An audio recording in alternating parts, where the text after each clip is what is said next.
Hello, अस्सलाम वालेकुम। वालेकुम अस्सलाम सर। आवाज़ आ रही है आप लोगों को? जी जी सर, आ रही है। अच्छा जी। हाँ हसीब, ये आप सीआरई हो ना? हसीबुर रहमान।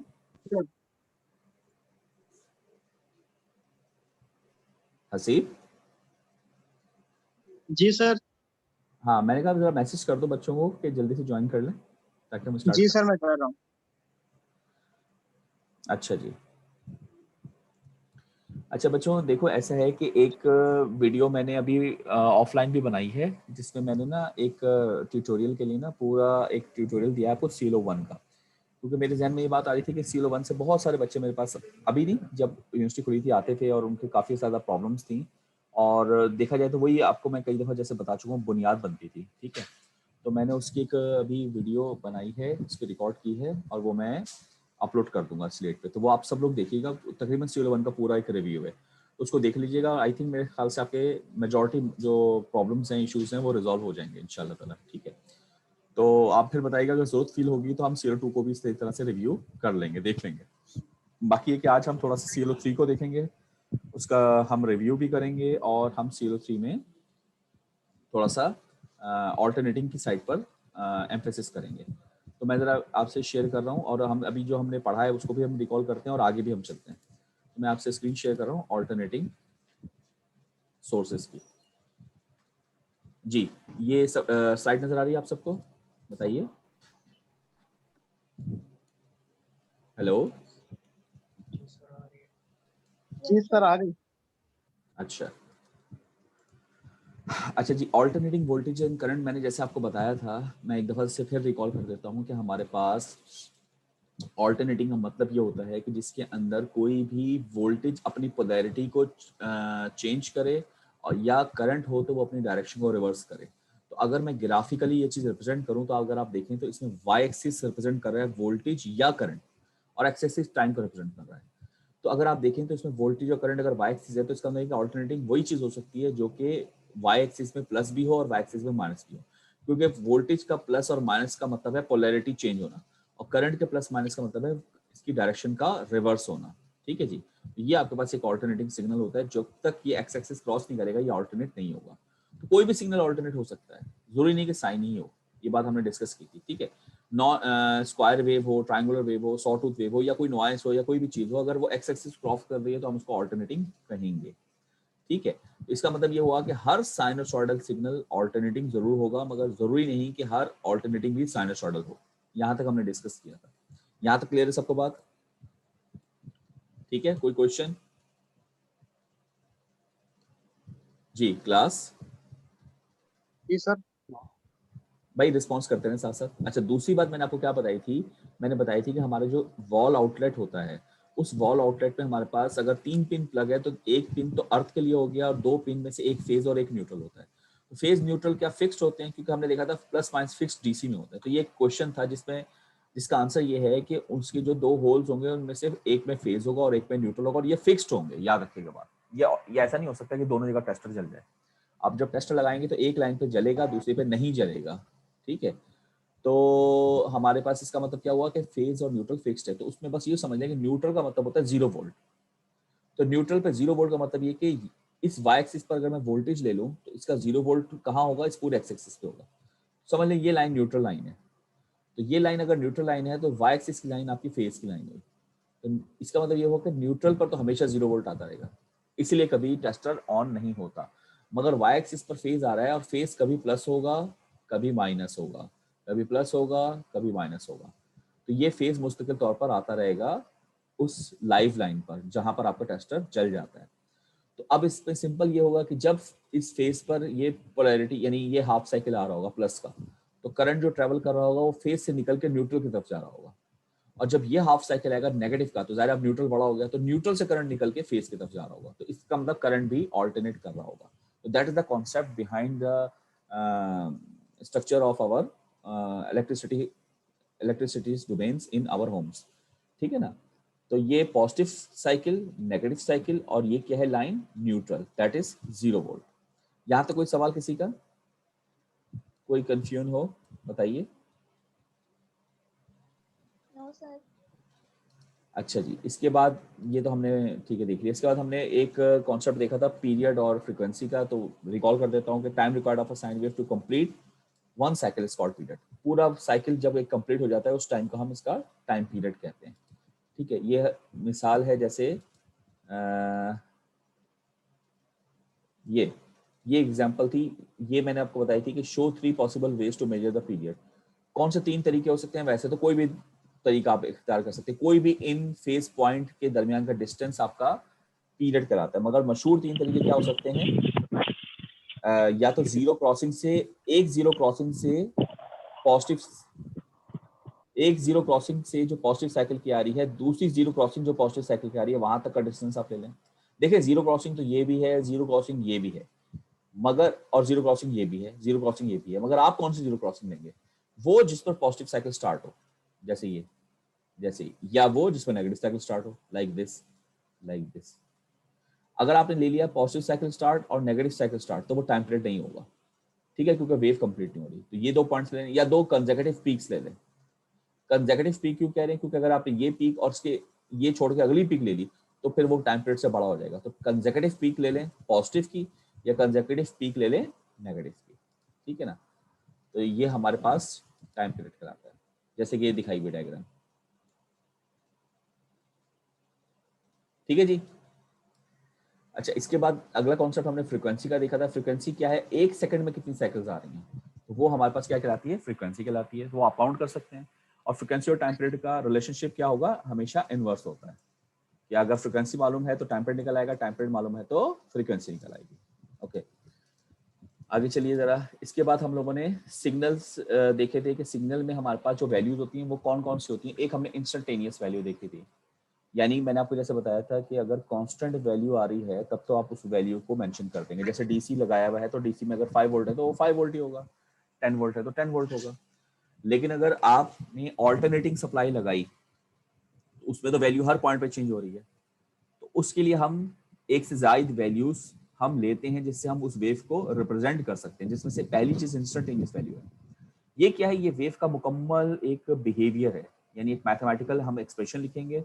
जैसे मैं चले लिख देता हूँ यहाँ पर, जो हमने लास्ट टाइम हमने लिखी थी, क्या थी कि अगर मैं इसकी एक्सप्रेशन लिखना चाहूँ तो मैं क्या कहूँगा कि मेरे भाई ये वोल्टेज जो होगा इसकी, अगर इस जगह को मैं वी पी कह देता हूँ तो ये है V P sine of theta. और यहाँ पर टाइम है तो टाइम को हम रिप्रेजेंट कैसे करते हैं? थीटा किसकी जगह पे आता है? थीटा बराबर होता है ओमेगा टी के। ये ये एक्सप्रेशन है किसकी? वोल्टेज की। अब यहाँ पर आप टाइम की कोई भी वैल्यू रखेंगे और आपको उसके कॉरस्पॉन्डिंगली, जैसे T5 रखा आपने तो उसके कॉरस्पॉन्डिंगली आपको ये -V5 की वैल्यू यहाँ पर मिल जाएगी। That's called instantaneous value. Instant, her instant की वैल्यू आप यहाँ से निकाल सकते हैं। और ओमेगा क्या होता है? एंगुलर फ्रीक्वेंसी, जिसकी जिसकी जिसका फॉर्मूला क्या है? 2πf। तो ये किस पर डिपेंड करता है? फ्रीक्वेंसी पर। ठीक है ना? तो अगर आपको फ्रीक्वेंसी मालूम है, जो कि जाहिर सप्लाई के साथ मालूम होती है, तो फ्रीक्वेंसी यहाँ पे रखी 2π मल्टीप्लाई करा, ओमेगा आ गया, टाइम रखा तो हमारा आंसर आ गया। और या फिर आप डायरेक्टली एंगल रख लें थीटा, क्योंकि थीटा और ओमेगा टी ये दोनों हमेशा बराबर होते हैं। ठीक है जी। तो ये पहली वैल्यू थी इंस्टेंटेनियस वैल्यू, जो कि हमने डिस्कस की थी। दूसरी वैल्यू हमारे पास क्या हो सकती है? नेक्स्ट चलिए, पीक वैल्यू। पीक वैल्यू क्या होता है? एम्पलीट्यूड को हम पीक वैल्यू कहते हैं, कि कोई भी वर्टिकल डिस्टेंस इक्विलिब्रियम पोजीशन से किसी भी एक्सट्रीम एंड तक, वो उसकी क्या कहलाएगी? Peak value. तो पीक वैल्यू से भी कभी कभी वेव को रिप्रेजेंट किया जाता है, बल्कि अक्सर रिप्रेजेंट किया जाता है। जब भी आप ग्राफ बनाते हैं तो पीक रिप्रेजेंट करते हैं, तो रिप्रेजेंटेशन एक पीक वैल्यू भी है। तीसरी क्या थी? पीक टू पीक वैल्यू, यानी एक पीक नहीं बल्कि दो एक्सट्रीम के दरमियान डिस्टेंस, तो इसको कहते हैं पीक टू पीक। यानी पॉजिटिव पीक हो गई, ये नेगेटिव पीक हो गई। पॉजिटिव से नेगेटिव इसको कहेंगे पीक टू पीक, और ये नॉर्मली एक पीक का ट्वाइस होता है, जैसे ये फॉर्मूला दिखा रहे हैं। ठीक है ना? तो अगर पीक 10 है तो पीक टू पीक उसका 20 वोल्ट होगा साइनसॉइडल में। चौथी चीज है हमारे पास आरएमएस। ये सबसे इंपॉर्टेंट थी जो मैंने आपको बताया था, that is the equivalent of average value. ठीक है ना? यानी इसकी मिसाल मैंने दी थी कि अगर 10 वोल्ट, कि मैंने क्या कहा था कि अगर फॉर एग्जांपल आपके पास एक, मैं अगर यहाँ बना लूँ, एक डीसी सप्लाई लगी हुई है 10 वोल्ट की। ठीक है, और यहाँ पर ये एक रजिस्टर लगा हुआ है फॉर एग्जांपल कितना का? हम कहते हैं 10 ओम का। तो यहाँ से ज़ाहिर करंट कितना गुजर रहा होगा 1 एम्पियर। तो इसमें पावर कितनी इस रजिस्टर में आ रही होगी, आई स्क्वायर आर होता है, तो आई स्क्वायर आर का मतलब 10 वॉट, ये पावर खर्च होगी। अब मैं चाहता हूं कि सर्किट यही हो, ठीक है, यानी ये 10 ओम का ही रजिस्टर हो, पावर्स में 10 वॉट ही खर्च हो, मगर सप्लाई जो है वो ऑल्टरनेटिंग लगा देता हूं आपके वॉल आउटलेट की। तो अब मसला ये कि इसमें कितना वोल्टेज दूंगा, तो इसका 10 वोल्ट 10 वॉट दे रहा है, तो मैं कहूंगा इसमें भी 10 वोल्ट ही होना चाहिए जो 10 वॉट दे। तो ये 10 वोल्ट क्या होगा, ये क्योंकि आपके पास तो ऑल्टरनेटिंग इस तरह से होता है, तो ये 10 वोल्ट कौन सी वैल्यू है, तो ये इसकी एक तरह से एवरेज वैल्यू होती है। अब अगर मैं साइनसॉइडल की एवरेज निकालूं वो तो जीरो होती है, क्योंकि जितना पॉजिटिव है उतना ही नेगेटिव है, इन दोनों को ऐड करूंगा एवरेज के लिए तो आंसर जीरो आएगा। तो ये कॉन्सेप्ट आता है रूट मीन स्क्वायर का। ये एक तरह से इसका ये यानी एवरेज वैल्यू रिप्रेजेंट करती है जो कि उतनी ही पावर खर्च करेगी जो कि डीसी में पावर खर्च हो रही है। तो ये बेसिकली आरएमएस वैल्यू होती है इसकी। तो इसकी आरएमएस वैल्यू 10 वोल्ट होगी, जिस सिग्नल की वो उतनी ही पावर देगा।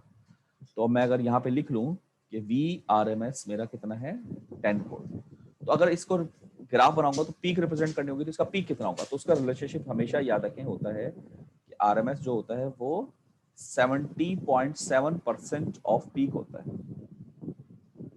70.7% ऑफ पीक, ठीक है ना। तो यानी अगर फॉर्मूला लिखेंगे तो हम क्या कहेंगे, किसका, साइन वेव का। यहाँ लिख देता हूँ, सिर्फ साइन वेव के लिए होता है, बाकी वेव्स के लिए डिफरेंट होगा। तो फॉर्मूला क्या होगा, 0.707 70.7% ऑफ पी। तो अब अगर ये 10 वोल्ट है तो आपको वीपी निकालना है, तो क्या करेंगे, इसको क्रॉस मल्टीप्लाई कर देंगे, डिवाइड। तो बताएं कितना आंसर आ रहा था, आई थिंक 14.14 आ रहा था, चेक कर लें आप लोग करके, 14.14। तो ये और ये कितना होगा, -14.14। ये वाला सिग्नल जब आप देंगे ना तो वो उतनी ही पावर देगा। तो इसका मतलब हमारे लिए इंपॉर्टेंट चीज क्या हुई, आरएमएस वैल्यू, ठीक है। यहां तक कोई सवाल, कोई इशू, जी बताइए। आवाज आ रही है ना सबको, ये क्लास आवाज आ रही है, ठीक है, आगे चलते हैं। अच्छा जी, ये इसमें इन्होंने वैल्यू बताई हुई है। इसके बाद हमने एवरेज देखा था कि भाई जैसे पूरी वेव का अगर एवरेज लेंगे वो तो जीरो होगा, मगर अगर आधी वेव का मैं एवरेज ले लूं तो उसका आंसर ये होता है, और इसकी डेरिवेशन हमने लास्ट क्लास में की थी, ठीक है। तो 0.637 वीपी, ये नोट कर लें। अच्छा, वोल्टेज हो या करंट हो फार्मूला सेम रहेगा, वो चेंज नहीं होता। ये एवरेज किसका है, हाफ साइकिल का, एवरेज किसका है, हाफ साइकिल का, ठीक है। ओके, आगे चलते हैं। ये क्वेश्चन है, ये बहुत आसान है, इसमें हमने सॉल्व किया था, लेकिन चलिए दोबारा कर लेते हैं। जी कौन बताएगा क्लास में से, डिटरमिन वीपी, पीक वैल्यू बताएं इसकी, जी कौन बताएगा,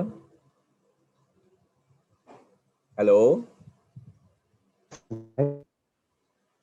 भाई, कोई भी स्टूडेंट बता दे यार,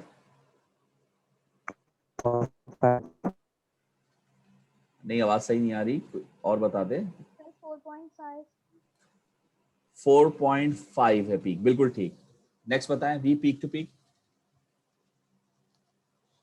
अच्छा, अटेंडेंस एंड में होगी क्लास के आखिर में मैं अटेंडेंस दूंगा जी। पीक टू पीक कितनी होगी,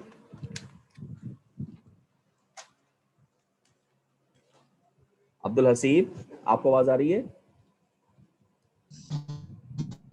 आपका माइक खराब है। अम्मार आप बताए, सर 9 वोल्ट।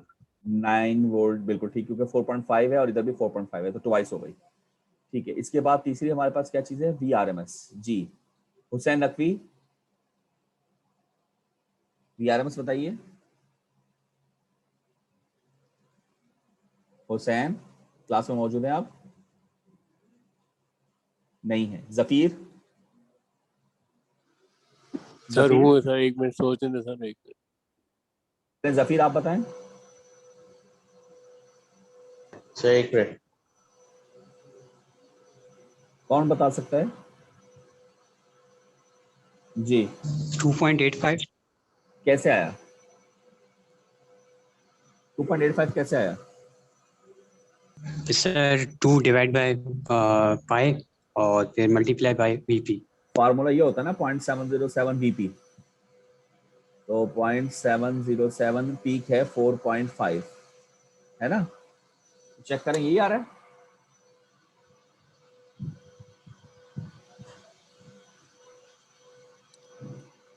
यही आ रहा है क्या?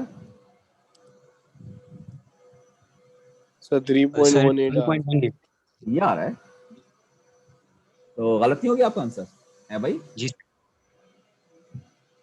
और वी एवरेज आखिर में कहा हुआ है, यस सर वी एवरेज कैसे निकलेगा? अभी हमने देखा था 0.637 इंटू वीपी, तो वीपी कितना है 4.5 इंटू 0.637 कितना आ रहा है? 2.87।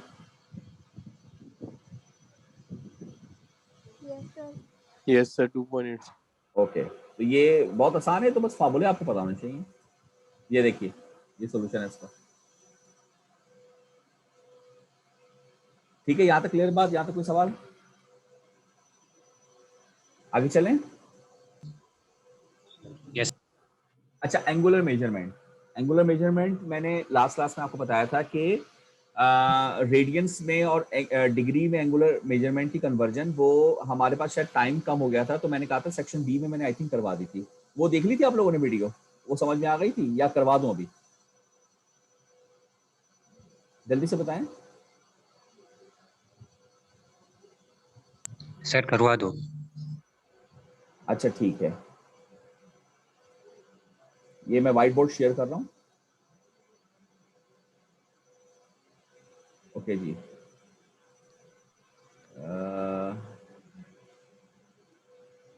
अच्छा जी, देखिए हमारे पास जो डिग्रीज और रेडियन में कन्वर्जन है।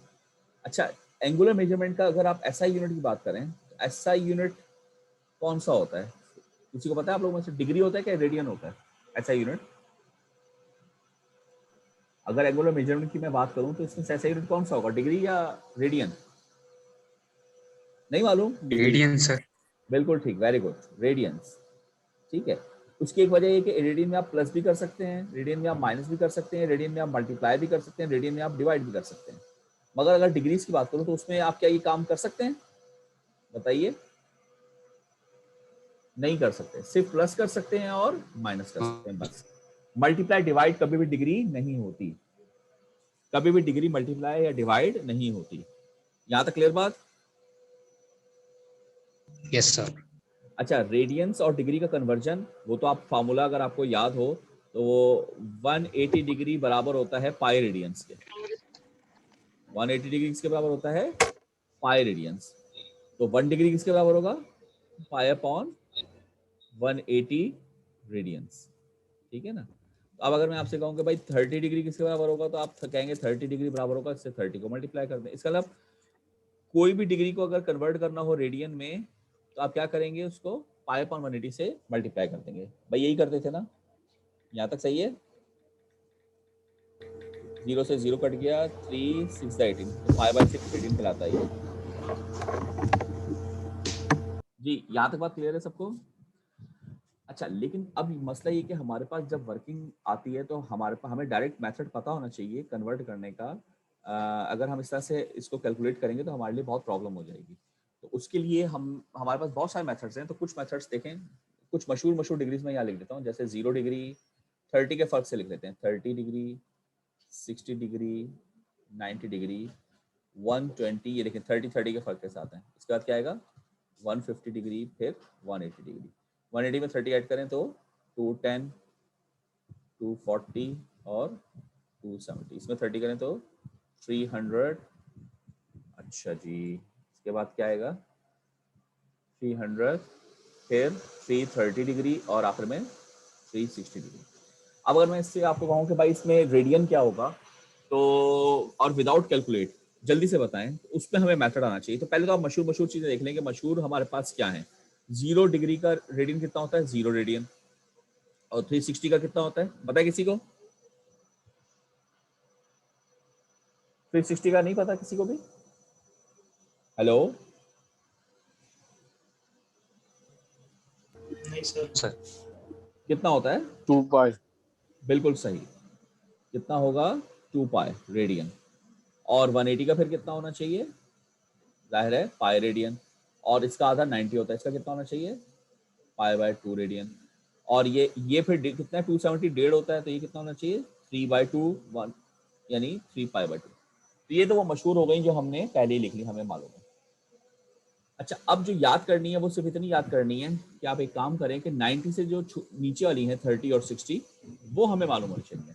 तो देखें जब 90 से मैं 60 की तरफ जाऊंगा तो वैल्यू छोटी हो रही है।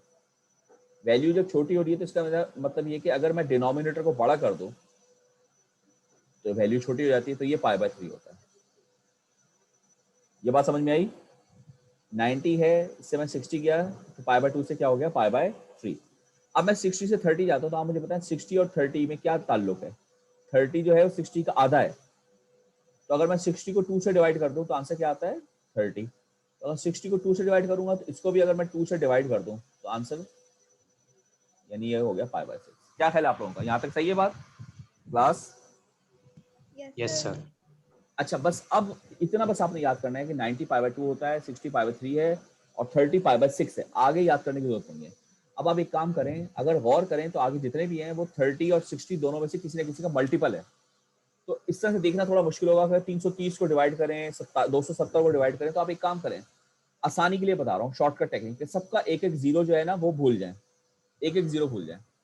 तो अगर मैं इसका जीरो भूल जाऊँ तो बचेगा कितना 36, 33, 32, 27, 24, 21, 18, 15, 12, 9, 6, 3। ये पूरा एक 3 और 6 का टेबल में आ रही है तमाम चीजें, है ना। एक एक जीरो अगर मैं भूल जाऊं और मैं देखूं कि यहाँ पर कितना है 12, तो मुझे बताएं 12 जो है वो 3 और 6 में से किसका मल्टीपल है? बताइए 12, बताइए किसका है, 3 का है या 6 का है? जल्दी बताएं। तो दोनों में 3 का। दोनों का है, दोनों का। तो दोनों का है तो मैं दोनों से बना सकता हूं, मगर मैं बड़े को बनाऊंगा, लेके चलूंगा बड़ी वैल्यू को। वजह, अगर मैं छोटी को लेके चलूंगा तो वो भी कट कटा के बड़ी वैल्यू वाला ही आंसर आएगा। कैसे अभी देख लेते हैं। देखें ये मैं जरा नीचे तक ला रहा हूं। ये बताएं 6 का 12 से रिलेशनशिप क्या है? बताएं भाई, जल्दी से बताओ। 12 डबल है 6 का। तो मैं कह सकता हूं ना इसको 2 से मल्टीप्लाई करूंगा, यानी 6 2 12। अगर मैं इसको 2 से मल्टीप्लाई कर रहा हूं, ये आ रहा है, तो इसको भी मैं अगर 2 से मल्टीप्लाई कर दूं तो ये क्या आ जाएगा 2π/3। आई बात समझ में सबको? Yes sir. अच्छा, अगर मैं Yes, sir. अगर मैं काम 3 वाला करता तो 3 को मुझे किससे मल्टीप्लाई करना होता बताएं? 5 से 5 से? नहीं 4 4 से। तो अगर मैं 4 से करूंगा तो इसको भी 4 से करें तो बताएं कि क्या आएगा 4π/6। तो 4π/6 तो मजीद कट रहा है, इसको काटो तो क्या बनेगा? ये बनेगा, बोले? इसका मतलब वही आंसर आ जाएगा, इसलिए मैं बड़ा लेके चलूंगा, बड़ी वैल्यू। अब आगे चलें, बताएं ये है 15। 15 किस पे जा रहा है, 6 पे या 3 पे? जल्दी से बताएं। सर 3 3 क्या होगा? 3 5 या 15, तो 5π/6। आगे चलें, ये है 21। 21 किस पे जा रहा है, 3 या 6? बताओ। 3 7 3 7 तो 7π/6। 6 सर। 7π/6। ये है 24। 24 किस पे जा रहा है, 3 या 6? जल्दी बताएं।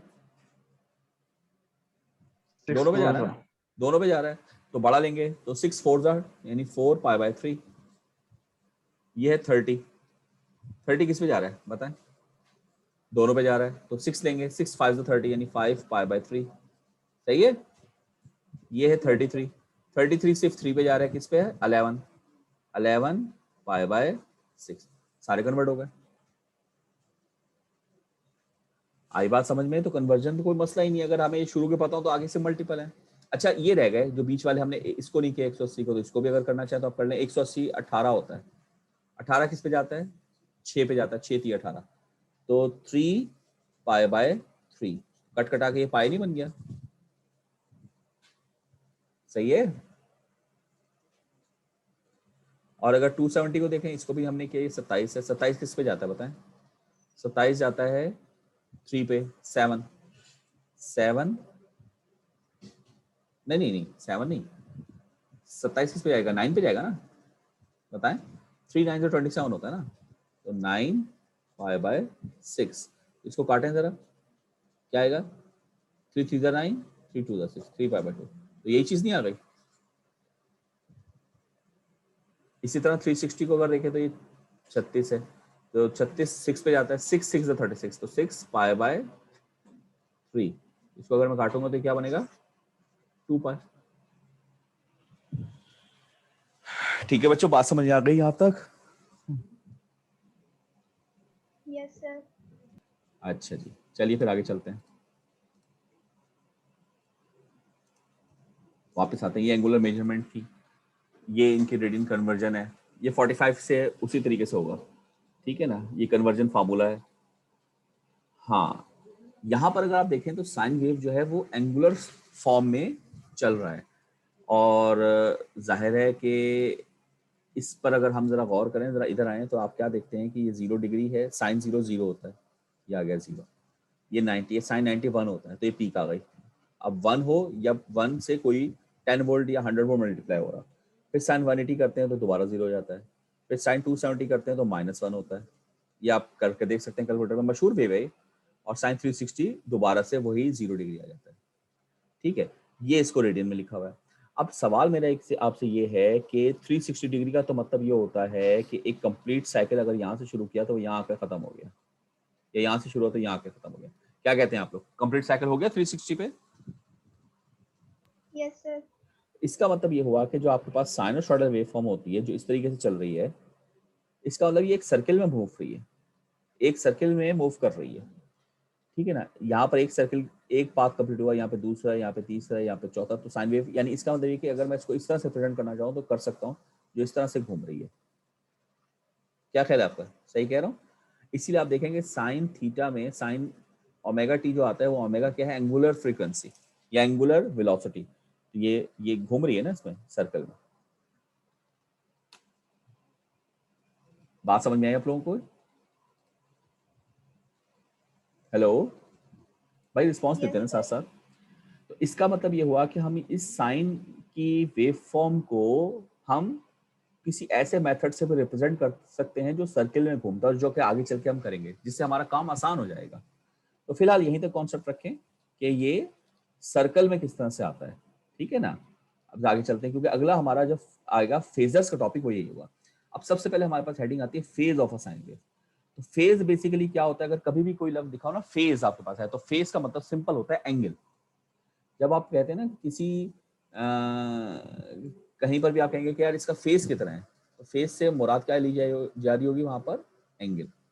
अच्छा, अब एक सवाल से पैदा होता है, जहन में आता है कि यार घरों में सप्लाई आती है, कुछ घरों में होती है, आप लोग कहते होंगे यार इस घर में सिंगल फेज आ रहा है, और कुछ घरों में आपके पास कितना आ रहा होता है बताइए, 3 फेज आ रहा होता है। ये सुना हुआ आप लोगों ने या नहीं सुना, सिंगल फेज और 3 फेज? Yes, sir. सुना है सर। तो सिंगल फेज और 3 फेज से क्या मुराद है? अब सवाल ये होता है, फेज तो एंगल है, तो यहाँ पर हम क्या कह रहे हैं कि किसी घर में 1 एंगल आ रहा है, किसी घर में 3 एंगल आ रहे हैं। तो बेसिकली बात हम यही कह रहे होते हैं, बिल्कुल सही है। देखिए सिंगल फेज में हमारे पास जैसे कि अब ये है एक वेव, ये अगर किसी घर में जा रही है तो इसको हम सिंगल फेज सप्लाई कहेंगे, क्योंकि इसमें एक ही वेव है और जो भी एंगल बन रहा होगा वो इसी का बन रहा होगा। मगर अगर किसी के घर में 3 फेज सप्लाई जा रही है तो इसका सिंपल मतलब ये होगा कि इसमें एक वेव नहीं जा रही बल्कि ऐसी 3 वेव जा रही हैं, और तीनों के अंदर एंगल का डिफरेंस है। जैसे ये यहाँ से शुरू हो रही है, तो नॉर्मली आप जब किसी सर्कुलर पाथ को 3 हिस्सों में डिवाइड करें, ये एक सर्कुलर पाथ है, इसको जब आप एक 3 हिस्सों में डिवाइड करें तो कितना एंगल बनता है? जैसे पंखे के पर होते हैं, एक पर यहाँ पे आ गया, दूसरा पर यहाँ पे आ गया, तीसरा पर यहाँ पे आ गया, तो इनके बीच का एंगल कितना होता है बताइए? जैसे कैरम बोर्ड खेलते थे हम लोग यार, तो 3 हम वो बनाते हैं, तो इसमें एंगल कितना होता है? इक्वल एंगल होता है। तो 360 को अगर 3 इक्वल एंगल्स में तोड़ा जाए तो उसको 3 से डिवाइड करें तो कितना आएगा बताइए? 120। तो ये बड़ा मशहूर एंगल है 120 डिग्री। तो हमेशा याद रखें 120 डिग्री का फेज डिफरेंस होगा। तो जैसे ये 90 है, ये 90 है जी, ये अगर हमारे पास 90 है तो 120 तकरीबन कहीं यहाँ होगा। 120 हमारे पास, इसको अगर मैं कलर चेंज कर लूँ तो 120 मेरे पास तकरीबन यहाँ होगा। तो यहाँ से वेव फॉर्म स्टार्ट हो जाएगी, ठीक है, कुछ इस तरह की वेव फॉर्म बनेगी। ये सर तीनों साथ में निकलेंगे? जी बिल्कुल एग्जैक्ट, तीनों साथ में होंगे। और जो तीसरी वेव होगी वो इसके भी 120 के बाद स्टार्ट होगी। अगर ये 90 है तो यहाँ से कहीं स्टार्ट हो रही होगी, ठीक है, वो कुछ इस तरह की वेव होगी ये, और कुछ इस तरह से। ये थोड़ा सा मैंने ऊपर बना दिया, तो 3 फेज एंगल कुछ इस तरह से चल रहे होते हैं। इसका मतलब ये कि किसी भी वक्त तीनों सप्लाई हमारे पास आ रही है, तो तीनों का डिफरेंस 120 डिग्री है। आगे चल के आप बड़ी डिटेल से ये 3 फेज डायग्राम पढ़ेंगे, ठीक है ना। जो अभी जैसे मैं एक पावर इलेक्ट्रॉनिक्स का कोर्स पढ़ा रहा हूँ, उसमें बेतहाशा ये 3 फेज की डायग्राम्स हमें बनानी पड़ती हैं। तो ये तो मैंने एक रफ सी डायग्राम बनाई है ताकि आपको एक आइडिया हो। तो ये हमारे पास 3 फेज जो होता है वो बेसिकली वो भी एंगल को ही रिप्रेजेंट करें कि जिसमें 3 वेव्स आ रही हैं जिनमें तीनों में फेज डिफरेंस मौजूद है 120 डिग्री का, ठीक है ना। तीनों डिफरेंट वेव्स होंगी। तो वो 3 फेज की सप्लाई भी बहुत सारे घरों में होती है, सिंगल फेज की सप्लाई भी बहुत सारे घरों में होती है। लेकिन एक बात याद रखिएगा, आप सबके घरों में जितनी भी डिवाइसेस होंगी ना, मेरे ख्याल से मेजॉरिटी कम से कम पाकिस्तानी मेड, हो सकता है कोई बाहर से कोई डिवाइस आई भी हो, हैवी डिवाइस, तो वो एक अलग एक्सेप्शन है। मगर नॉर्मल हालात की बात कर रहा हूँ कि जितनी भी डिवाइसेस होती हैं वो सारी की सारी सिंगल फेज होती हैं। घरों में कोई भी डिवाइस 3 फेज नहीं होती, ठीक है ना 2 फेज डिवाइस होती है। ये तमाम 2 फेज या 3 फेज डिवाइसेस जितनी भी होती हैं वो सब इंडस्ट्री के अंदर होती हैं। घरों में हमारे पास जितनी भी चीजें चलती हैं वो सब सिंगल फेज से चलती हैं। सिंगल फेज का मतलब क्या होता है, एक फेज ले लिया तीनों में से और एक न्यूट्रल ले लिया तो आपकी चीज चल जाएगी। तो अब अगर आपके घर में 3 फेज आ रहे हैं तो हो सकता है आपने 2 कमरे एक फेज पे चला लिए। अगर आपके घर में फॉर एग्जांपल 4 कमरे हैं तो एक एक कमरा डाल दिया एक एक फेज पर, और जो चौथा कमरा था वो किसी एक फेज पे डाल दिया, घर की मोटर दूसरे फेज पे डाल दी। इस तरह से डिवाइड करते हैं पूरे घर को। लेकिन हसीब जरा ये माइक आपका खुल रहा है, आवाज आ रही है इससे, तो होगा ये कि आप अपने घर को डिस्ट्रीब्यूट कर लेंगे, मगर चलेंगी सारी चीजें सिंगल फेज से, यानी एक फेज और एक न्यूट्रल, ठीक है। डायरेक्टली 3 फेज से चलने वाली मोटरें वो बहुत बड़ी बड़ी मोटरें होती हैं, वो इंडस्ट्री में इस्तेमाल होती हैं, घरों में वो यूज नॉर्मली नहीं होती। यहाँ तो कोई सवाल किसी का? जी, any question? No sir. Okay, आगे चलिए। ये देखिए ये फेज डिफरेंस। अच्छा हाँ, इसमें एक कॉन्सेप्ट और आता है, चलें यही देख लें। ये देखें, अगर मैं आपसे पूछूं कि ये जो 2 वेव्स हैं ए बी, इनमें कितना एंगल का डिफरेंस आ रहा है, कोई बच्चा बता सकता है? ये देख रहे हैं मेरा एरो है, कितना डिफरेंस है? सर 60 का। 60 का? भाई देखें, आप देखेंगे कैसे? हाँ बोले, कोई और बता रहा है क्या? जी अवैस, आप बताना चाह रहे हैं? इस 60 चले, मैं कह देता हूँ आंसर गलत है, कोई और बताए? 90 का है शायद। 90 बिल्कुल ठीक। देखें इसकी जीरो क्रॉसिंग जो आ रही है जिसमें पॉजिटिव पीक शुरू हो रही है वो 0 पर है, और अगले की वही चीज जो आ रही है वो 90 पर आ रही है, तो इनका मतलब फेज डिफरेंस 90 हुआ। अच्छा, और इस पे कितना फेज डिफरेंस है इस वाले डायग्राम में?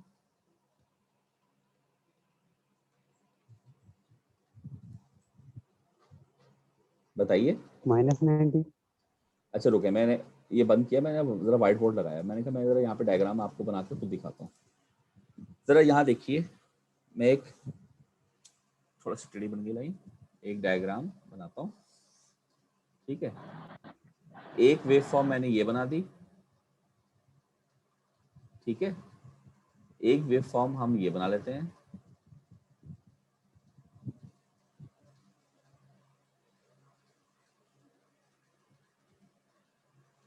और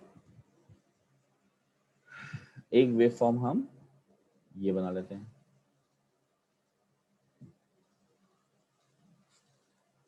ठीक है। और ये तो ऑब्वियसली आपको पता ही है कि कहाँ से स्टार्ट हो रही है, 0 से स्टार्ट हो रही है, ठीक है। ओके जी, अब अगर मैं आपसे पूछूं कि ये ब्लू वाली ए है और येलो वाली जो है वो बी है, और जो ये मैरून सी है ये सी है, तो अगर मैं आपसे पूछूं ए और बी में डिफरेंस कितना है तो आप क्या कहेंगे? जल्दी बताइए, ए और बी में डिफरेंस कितना है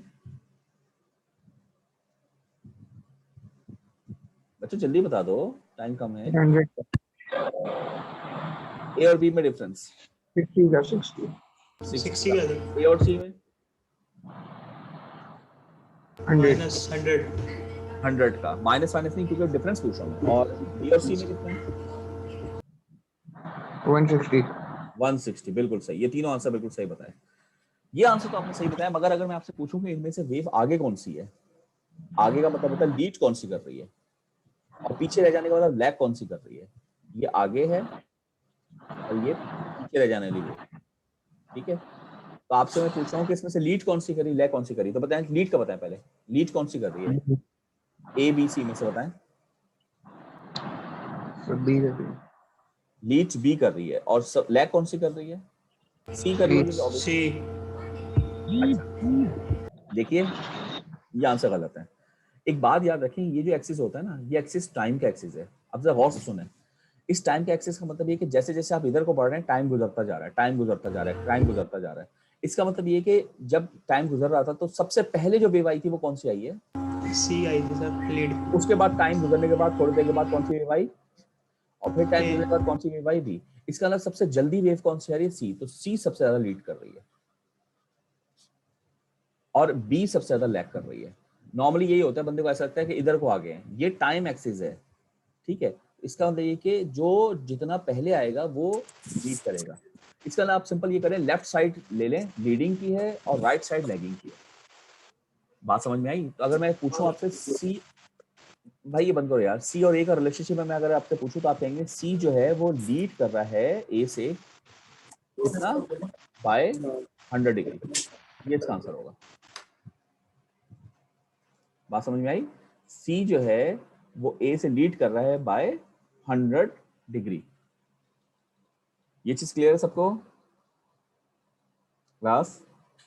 यस सर। जी सर, आगे।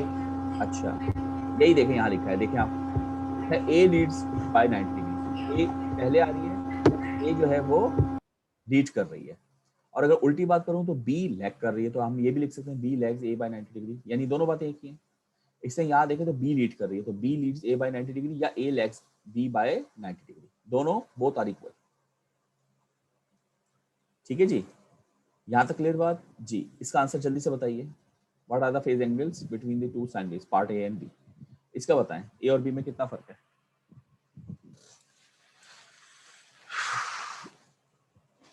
सर 55 का। कितना? ये उजैर कितना? Sir 55 55 degree. 45 45। और लीड कौन कर रहा है? सर दोनों ही बराबर हैं सर ये पार्ट में। अबे अल्लाह के बंदे, अगर दोनों बराबर होते तो एंगल डिफरेंस जीरो नहीं होता। बराबर कैसे हो सकते हैं यार? अब डिफरेंस भी बता रहे हो, यानी इसका मतलब तुम ये कहना चाह रहे हो कि दो बंदे भाग रहे हैं, दोनों के बीच में इतना फर्क है मीटर का ना, और तो कह रहे हो दोनों बराबर भाग रहे हैं। भाई बराबर भाग रहे होंगे तो दोनों के डिफरेंस नहीं होगा ना बीच में, समझे बात? जी सर। तो फिर कौन लीड कर रहा है? Sir B. बिल्कुल गलत, ए लीड कर रहा है। देखें ना, जी सर। ए की जीरो क्रॉसिंग जो है वो 0 डिग्री पे है और बी की जीरो क्रॉसिंग 45 पर है। आप शायद बात समझ नहीं रहे हैं। देखें जी सर। ए जो है वो यहाँ से 0 से वो आया और पॉजिटिव पी की तरफ चल दिया, और बी अभी आया ही नहीं 0 पर, वो थोड़ी देर के बाद 0 पे आ रहा है और फिर पॉजिटिव पी की तरफ जा रहा है। इसका मतलब ए लीड कर रहा है ना।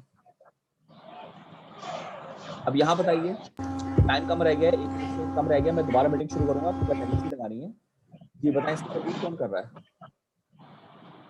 सर ए लीड कर रहा है। हाँ ए लीड कर रहा है। गलत, बी लीड कर रहा है यार। बी लीड्स ए बाय 30 डिग्री। यार पहले बी नहीं आ गया? सर ए नीचे आ रहा है ना। हाँ अच्छा, एक काम करता हूँ, मैं यही स्लाइड लगाता हूँ, नई मीटिंग शुरू करता हूँ, आप लोग जल्दी से हैं।